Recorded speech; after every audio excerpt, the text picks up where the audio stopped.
Last class we have seen fundamental theorem of arithmetic. Let us recall what is this fundamental theorem of arithmetic.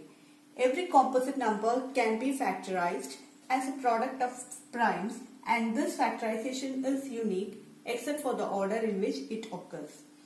Now you have used this fundamental theorem of arithmetic in your early classes to find out HCF and LCM without realizing it. Actually, the method of using fundamental theorem of arithmetic to find out HCF and LCM is called as prime factorization method. So today we will see how to find out the HCF and LCM by prime factorization method. For this, let's find out the HCF and LCM of two numbers, say 6 and 20. So the first step is you have to factorize this 6. We know the factors of 6 are 2 and 3. Now let's factorize 20 also. 2.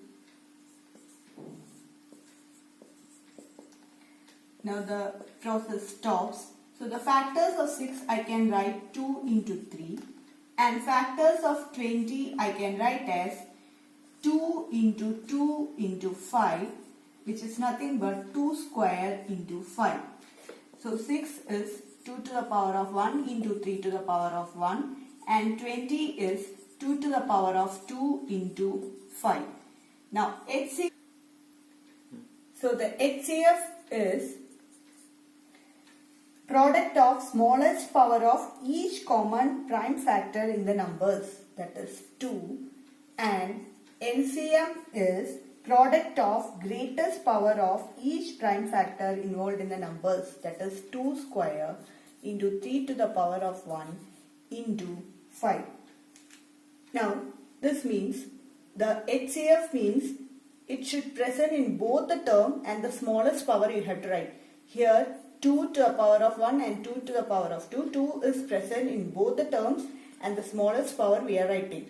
Whereas LCM, we are writing the greatest power, that is 2 to the power of 2, and 3 is not present in the second term, but even then we are writing it, and also 5.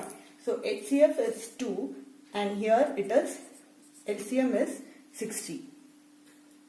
So this method is called as prime factorization method.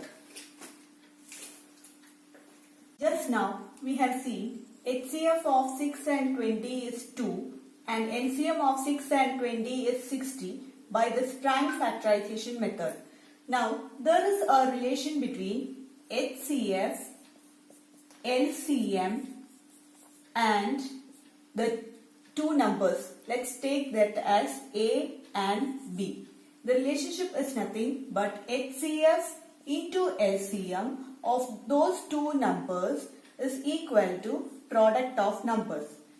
HCF into LCM is equal to, let the numbers be A and B, then that will be equal to A into B. For example, here the numbers are 6 and 20 and the HCF and LCM is, HCF is 2 and LCM is 60. So 2 into 60, we will check whether we are getting the same answer on the right hand side also. 6 into 20. Now 2 into 60 is nothing but 120, whereas 6 into 20 is nothing but 120.